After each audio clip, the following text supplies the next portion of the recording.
Okay. I hope you did look as if you were enjoying that. And if you want to pick it up, it's a creative way to do Bible study. You can take any theme. You could take a theme of the one that Mary thought I was going to do, the lamb, or the feast, or the wedding, or the shepherd, or a whole lot of different themes that you'll find run right the way through Scripture and illuminate what Jesus says about himself. So it's fun, it can be enjoyable, it's very enriching, but it can also help correct your understanding of what Jesus is talking about when you understand the history and the background to these images that he uses. Now, I'm going to tell you a story. Okay. I like this story. It's a nice story. This story, it's a story about Abraham's servant. And we don't know what Abraham's servant was called. He's just called Abraham's servant. Abraham's servant has gone to find a wife for Isaac. Abraham doesn't want Isaac marrying a local girl. Of course, they all talk like that. Much rather have someone from Yorkshire where they know how to talk properly. So he doesn't want them having a local girl. He wants a girl from his own home tribe. So he sends his servant off to find a bride. And the servant comes to the town of Nahor. And he's got all kinds of wonderful things, loads of camels and donkeys and presents of all kinds, because Abraham was a very rich man. So he gets there and he makes the camels kneel down outside the well, outside the town. It was towards evening, the time the women go out to draw water. Then he prayed, "Lord, God of my master Abraham, make me successful today and show kindness to my master Abraham. See, I'm standing beside this spring, and the daughters of the townspeople are coming out to draw water. May it be that when I say to a young woman, 'Please let down your jar so that I may have a drink,' and she says, 'Drink and I'll water your camels too,' let her be the one you have chosen for your servant. By this I will know that you have shown kindness to my master." Before he had finished praying, Rebekah came out with the jar on her shoulder. She was the daughter of Bethuel, son of Milcah, who was the wife of Abraham's brother Nahor. The woman was very beautiful, a virgin. No man had ever slept with her. She went down to the spring, filled her jar, and came up again. The servant hurried to meet her and said, "Please give me a little water from your jar." "Drink, my lord," she said, and quickly lowered the jar on her hands and gave him a drink. After she'd given him a drink, she said, "I'll draw water for your camels too, and until they have had enough to drink." So she quickly emptied her jar into the trough, ran back to the well to draw more water, and drew enough for all his camels. Without saying a word, the man watched her closely to learn whether or not the Lord had made his journey successful. When the camels had finished drinking, the man took out a gold nose ring weighing a ton and 2 gold bracelets weighing 10 shekels. Then he asked, "Whose daughter are you? Please tell me, is there room in your father's house for us to spend the night?" She answered him, "I am the daughter of Bethuel, the son of Milcah, the son of Milcah." And she added, "We have plenty of straw and fodder, as well as room for you to spend the night." Then the man bowed down and worshipped the Lord, saying, "Praise be to the Lord, the God of my master Abraham, who has not abandoned his kindness and faithfulness to my master.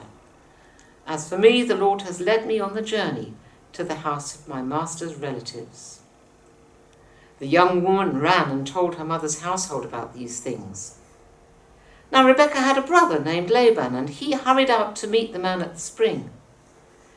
As soon as he had seen the nose ring and the bracelets on his sister's arms, and had heard Rebekah tell what the man said to her, he went out to the man and found him standing by the camels near the spring. "Come, you who are blessed by the Lord," he said. "Why are you standing out here? I've prepared the house and a place for the camels." Anyway, the story unfolds and you know how it works out. They ask Rebekah if she will go with this man and be the wife of Isaac, and she says, "Yes, please." And they put her on her camel and they send her off with a blessing, praying that she will be the mother of many nations, which is a blessing that has been passed down in Jewish circles ever since. "Our sister, may you increase to thousands upon thousands. May your offspring possess the gates of their enemies." So there you go. Rebekah and her attendants got ready and mounted the camels and went back with the man. So the servant took Rebekah and left. So this is a lovely story. It was enormously popular among Jews. It was sort of a romance, lovely romantic story, heartwarming story of this servant who did what he'd been asked to do, and there's this young girl who was so hospitable and so courteous and all the other things, and goes back to be wife of Isaac and mother of Israel. Jacob, Israel. So Jacob was her son. So she was the mother of Israel. Remarkable. So first of all, what I'd like you to do is have a look, just for a minute, and see what details we have about Rebekah in that story. See what you can find out about Rebekah just by unpicking the story, which is, sorry, I didn't tell you, did I? Genesis chapter 24, verses 10 following. So Genesis chapter 24, which in the Bibles you've got is on page 24. So have a look and see what details you have.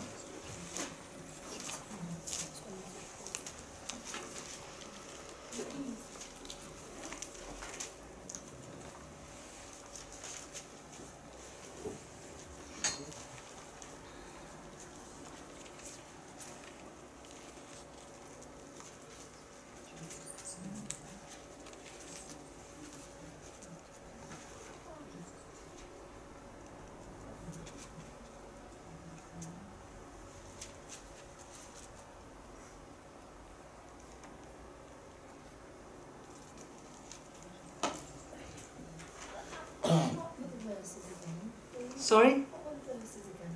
Well, the story runs through almost the whole of Genesis 24, but it actually begins, the stuff about Rebekah really begins at verse 15.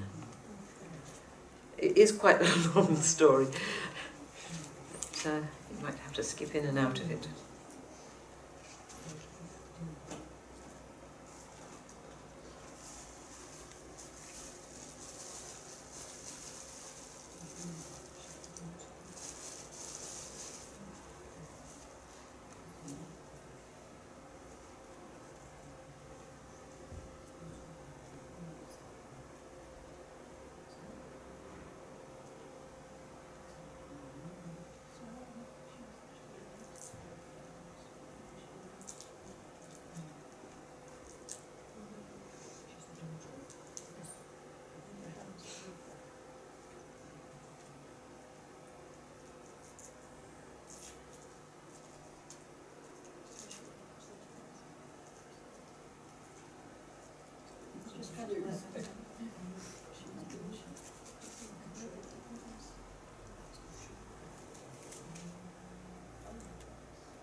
Okay, what have you found out about Rebekah?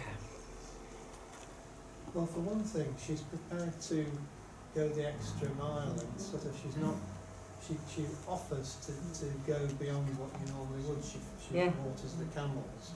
Yes. And you should have probably got praise just for giving the man a drink, but she's hard working. She's very generous, isn't she, and hard working. Delightful girl. I wouldn't mind having my daughter. She was strong and healthy because she ran around with a jar on her shoulder. This is true. This is true. She was. Yeah. She was beautiful. Every heroine has to be beautiful. So she was and she was a virgin. And that is underlined, isn't it? Because he says she was a virgin and had not slept. So, whoa. Seriously virgin. Mind you, virgin I think is probably serious, but seriously virgin. What else? She was fond. She was trusting. This is true, she was, wasn't she? Yes. Talking to this man, she Didn't know. Some might say silly, but yes, trusting. Sorry, down the front. She was from a sort of reasonably wealthy family that he knew about. Mm.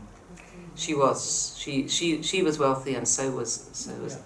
This is going on at the high levels of society. This stuff. Yeah, we went to the British Museum when they had the treasures of Oh yeah. exhibition, and the sophistication and the craftsmanship and that sort of thing. You realise that when he gave her these gold nose Bracelets and things, yeah. and what have you, it really was serious. As you say, it was a seriously high quality. This wasn't Stone Age, Joe. No. Oh no. This is high spec. Yeah. So she's beautiful. She's rich. She's courteous and friendly, and she's healthy. She's virginal. Trusting as well. Trusting. Anything else? So, very hospitable. Yes. Mind you, that was absolutely crucial in those days. Absolutely crucial. If someone came to your door. She's clearly much loved, isn't she? And it's really lovely at the end when Laban's. We know a bit more about Laban. We know, he sees all this gold and he thinks, well, hey. But he doesn't say to his daughter, the sister, that you've got to go. He says, let's call her and ask her. This is quite something, really, at that stage. We'll call her and ask her. So all these lovely things about this girl. There's one other thing which comes right at the beginning of the story, which is that she is of pure blood. So she comes from the same family, the same stock as Abraham. She is one of us for the most sort of intimate circle. She comes from the best, the top drawer aristocracy. She is of pure race and birth. She is young, she is beautiful, she is virginal, she is much loved, she is wealthy, she is healthy. She comes to the well. When does she come? What does it say about the evening? The time the women go to the well. That's right, in the evening when the hot sun's gone down and the water won't evaporate on their way home. She is asked for water and responds with grace and courtesy, and in return receives wonderful gifts. She sets out on a journey to a new life, and she becomes the mother of Israel, Jacob. Okay, beautiful story. Where does the story come back? Well, Yeah? one thing puzzles me about that, if she's from a wealthy family, you would have thought you would have servants to go and get the water. You wouldn't go get it yourself.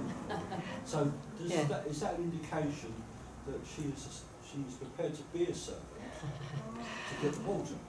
Well, it might be, but I think that getting the water was a social occasion for all the girls and the women. They'd gather around the well and chat about what's been going on during the day. So I think it was as much that as anything else. But yeah, where does this story come back again? Well, Jesus goes to Mary. That, indeed it does. Indeed it does. But listen to this story of Jesus' activity that John tells us. And listen with the background of what we've discovered about Rebecca. Bear it in mind. Because there's something very, very seditious, very, very provocative about this story that John tells about Jesus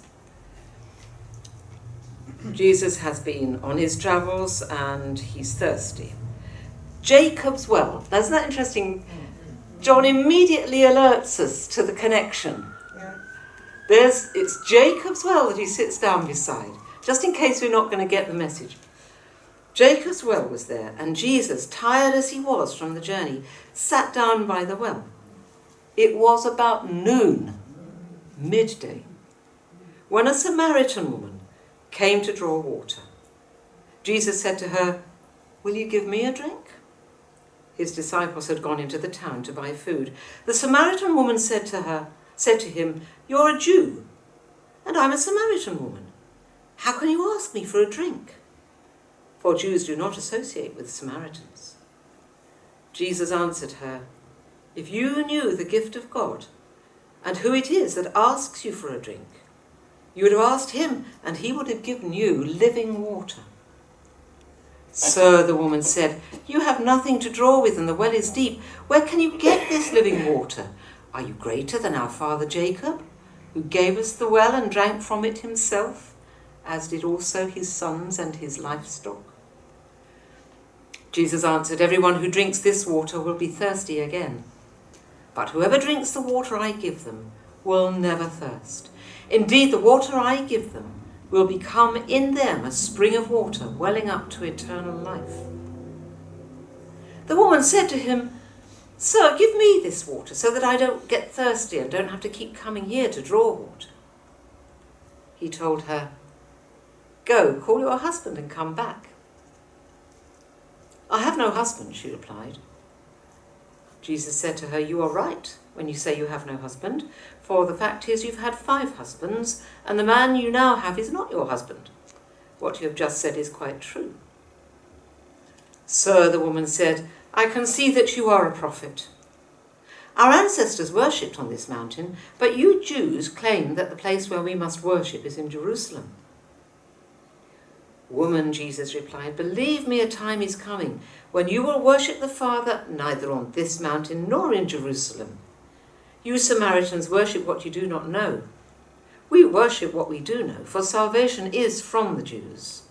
Yet a time is coming, and has now come, when the true worshippers will worship the Father in the Spirit and in truth, for they are the kind of worshippers the Father seeks. God is Spirit, and his worshippers must worship in the Spirit and in truth."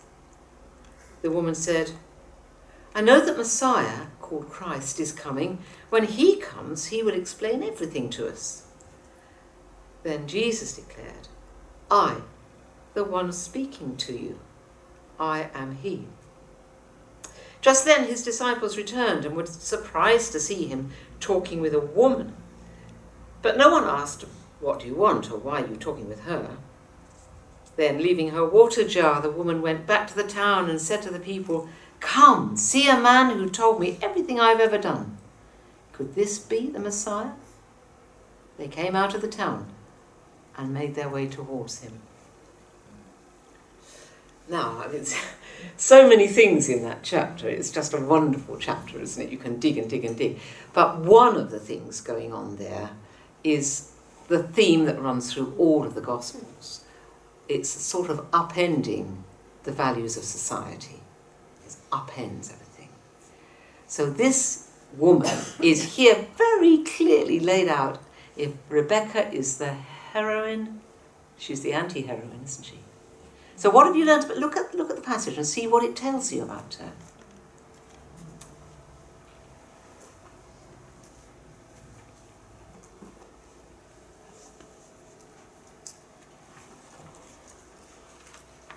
She's probably been an outcast because she comes to the well when the rest of the women do not come to the well. So that suggests that she's being judged or as an outcast. Indeed.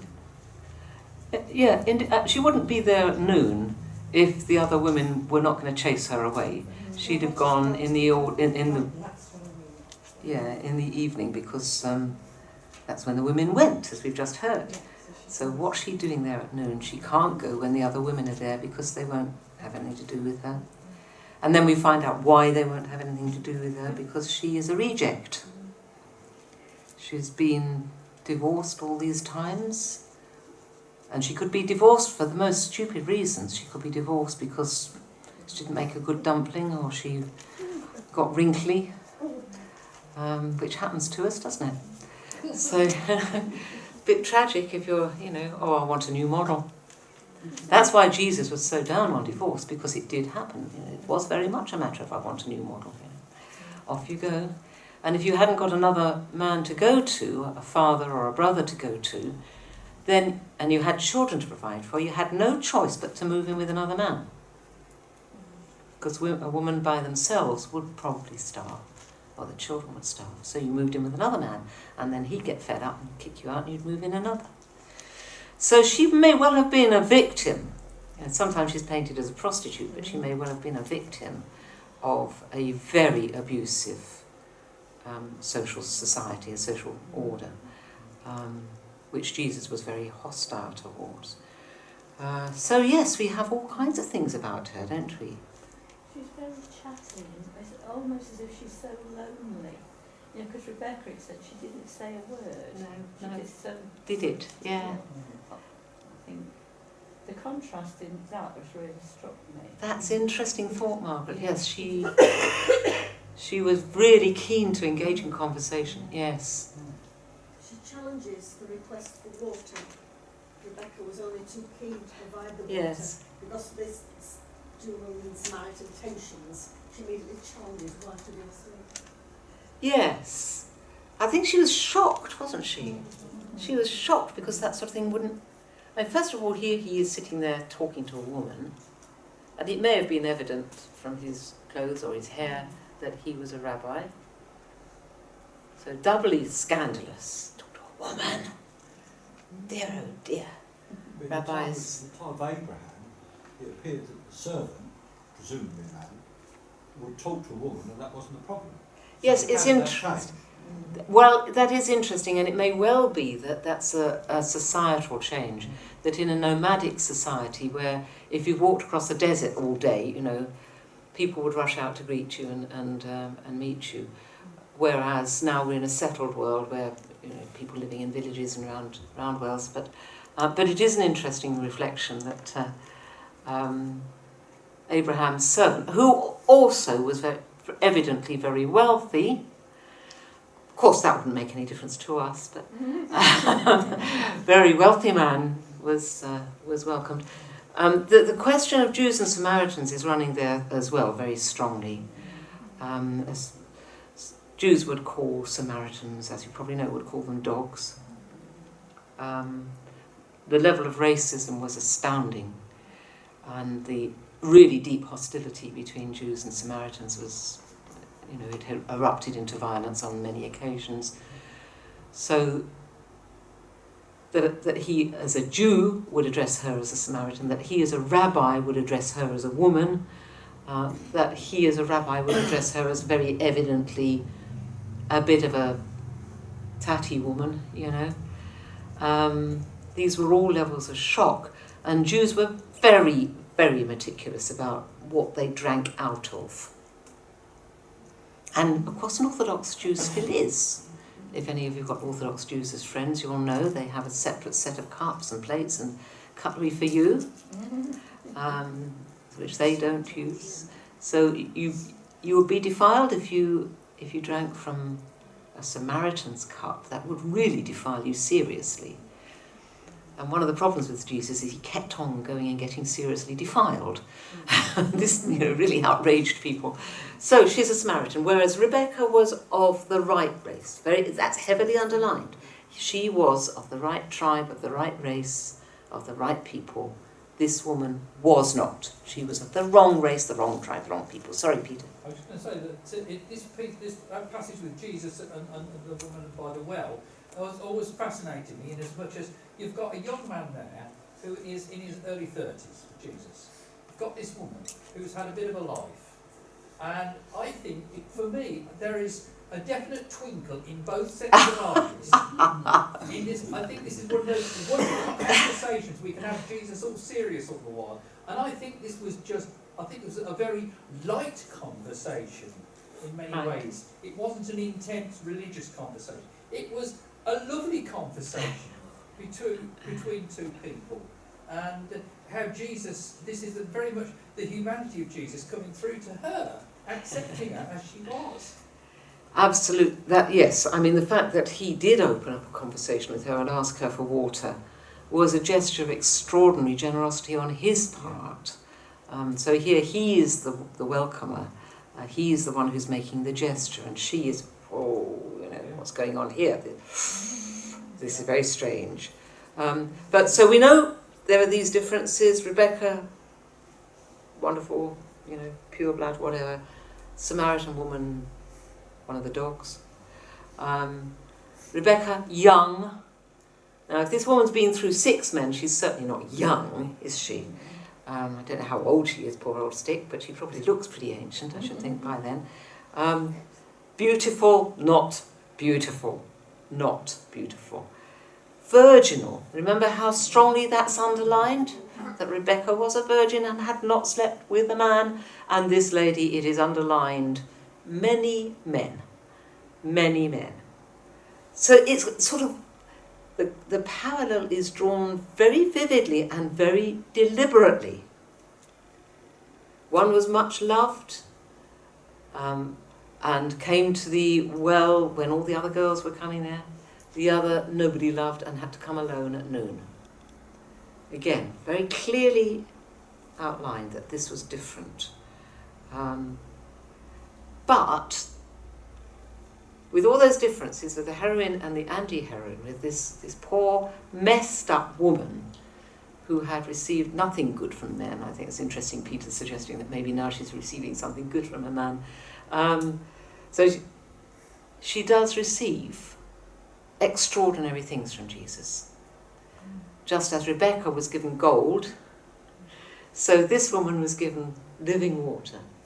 She was given the secret of the identity of Jesus as Messiah. And we know he didn't share that with everybody. Yeah. She is one of the few who says, maybe he's the Messiah. Along with, who else does? Who else recognises Jesus? Peter. Yes, and? How interesting. Peter. Martha, thank you. Thank you. We are always told that Peter sussed the identity of Jesus, but Martha did as well. Martha did as well. And this woman did. So this is extraordinary, isn't it? And she becomes, just as Rebecca becomes a mother in Israel, so this woman, by her missionary endeavour, becomes a mother in Samaria. And people come to faith because of her message, because she rushes back, gets her jar, she's in such a hurry, rushes back and says, I think I'm the Messiah. Come and meet the Messiah.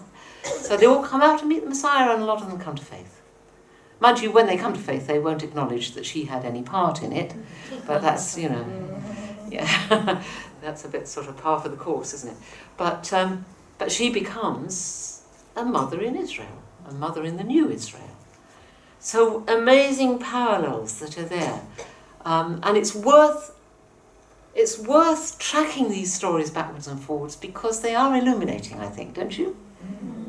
And I think that story of this woman underlines one of the major themes of the gospel, that where God reigns, all are honoured. There is no hierarchy of esteem or honour in the kingdom of God. And Jesus goes out to seek and save those who are most dishonoured by society, those who are most rejected, those who have suffered most, have been victimised most. Those are the ones he goes after. This really annoyed the establishment. I always feel sorry for the Pharisees, really, because they've been waiting for such a long time for the Messiah to turn up, And he should have gone to them, and they could have put on lots of parties for him, and they could have made a fuss of him, and they could have listened to him, and instead of which he goes after the people who weren't waiting for him at all and didn't care tuppence. There's no logic in this. It's not fair. So I feel a bit sorry for the Pharisees and the rabbis and the teachers of the law, but in a very excluding and oppressive society, he goes to the people at the bottom of the heap. And the way this story is told underlines that.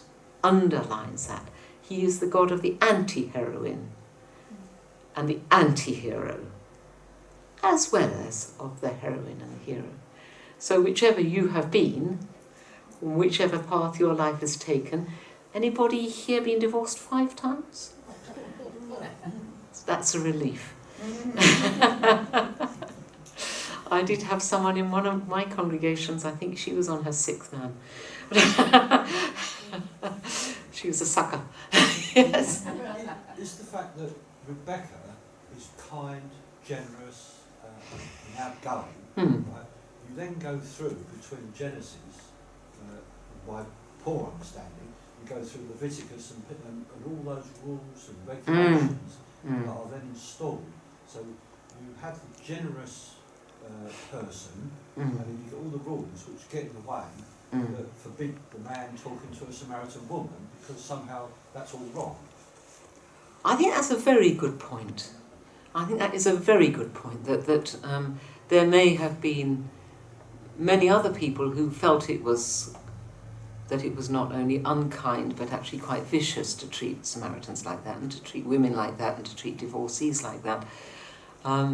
But they were bound by their rules. And yes, I think that's a very good point. We have to be incredibly careful about rules because they can be made to function in ways that are anti-life and anti-gospel. So I think that's a very interesting point. In fact, it may also reflect this period of history when Bedouin tribes would have this very welcoming and open hospitality to any wanderer, to any traveller. So Abraham, you remember the folk who come to him under the terebinth trees, and hurries up and kills off his best cow so that they can have a feast, because that's what he did. But the rules certainly were extremely destructive and can always be. Even the most simple rule can be used destructively to exclude people. Yeah. So we do need to be on our guard. Okay. Well, thank you. I think we can stop for lunch. We've caught up with that bit of time. But there are a few other stories that are backwards and forwards, where there are Old Testament roots to New Testament stories. It's less common than the images, but there is the background of these stories that everybody knew. Because if you were Jewish, you knew all about Abraham and Sarah, and you knew all about Rebecca and Isaac, and you knew that Rebecca, while such a nice young girl, becomes something of a plotting lady when it comes to Jacob and Esau. She puts Jacob up to doing bad stuff. So she wasn't a plaster saint, our Rebecca, even though she was beautiful, as a thought. Behind that lovely face there was a scheming little mind. Thank you very much. So after lunch we will look at 1 or 2 layers to the onion, the connections, themes, threads that run backwards and forwards. Okay.